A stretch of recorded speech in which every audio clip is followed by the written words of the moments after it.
America को इस वक्त एक अनोखे चैलेंज का सामना है और वो चैलेंज ये है कि यहाँ नौकरियां बहुत हैं लेकिन नौकरियों पर जाने वाले कम हैं। इसीलिए यहाँ पर मुख्तलिफ किस्म के स्टोर्स और बिजनेसेस नए मुलाजमीन को हायर करने के लिए इजाफी मराद भी दे रहे हैं। कुछ लोग फ्री खाना दे रहे हैं तो कुछ लोग इजाफी पैसे दे रहे हैं, ये कहकर कि आइए और हमारे लिए काम कीजिए। लेकिन इसके बावजूद यहाँ की लेबर मार्केट में आजकल काफी शॉर्टेज है। लेकिन सवाल ये है कि ये शॉर्टेज क्यों है?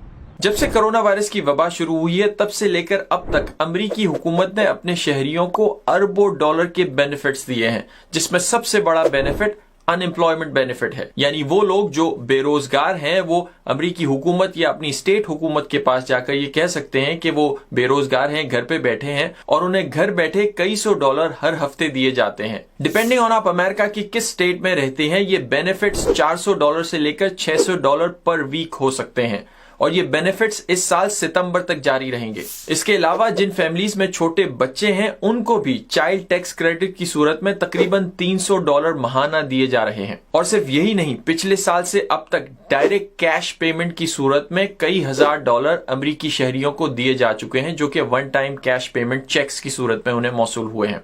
अमेरिका में पॉलिसी मेकर्स, पॉलिटिशियंस और बिजनेस कम्युनिटी के एक बड़े हिस्से का यह ख्याल है कि इन्हीं मराद की वजह से बहुत सारे लोग यहां पर वर्क फोर्स को दोबारा ज्वाइन नहीं कर रहे और अनएम्प्लॉयमेंट की शक्ल में उन्हें जो पैसे मिल रहे हैं वो कहीं पे भी एक मिनिमम पेमेंट जॉब करने से बेहतर है। और इसी दलील को सामने रखते हुए अमेरिका की कई रियासतों में, खासकर वहां पर जहां पर रिपब्लिकन पार्टी की मेजोरिटी है या उनके गवर्नर्स हैं, इन मराद को बतदरीज कम करने में लगे हुए हैं। यानी ये बेनिफिट्स लोगों के लिए कम कर रहे हैं इस उम्मीद के साथ कि जब बेनिफिट्स कम होंगे, लोगों को ये कैश मिलना बंद होगा, तब वो दोबारा वर्कफोर्स को ज्वाइन करेंगे। लेकिन दूसरी जानिब कुछ लोगों का ये भी ख्याल है कि ये मराद जो लोगों को दी जा रही हैं वो लाइफ सेविंग हैं और ऐसे माहौल में जहां पर लोग डरे हुए हैं या अभी भी वायरस का खतरा है, ऐसे में लोगों को दोबारा काम पर भेजना, खासकर ऐसी जगहों पर जहां बहुत ज्यादा रश होता है, जो कि रेस्टोरेंट इंडस्ट्री से रिलेटेड हैं या इंडोर फैसिलिटी से जो लोग रिलेटेड हैं, उन्हें ऐसी सिचुएशन में दोबारा काम पर जाने में फोर्स करना उनकी सेहत को खतरे में डालने के बराबर है। और इसके अलावा अमेरिका में कुछ इकोनॉमिस्ट का यह भी ख्याल है कि अगर ये मराद इसी तरह चलती रही तो जिन लोगों के लिए पॉलिसीज बनाई जा रही हैं, लॉन्ग टर्म में उन्हीं को नुकसान होगा।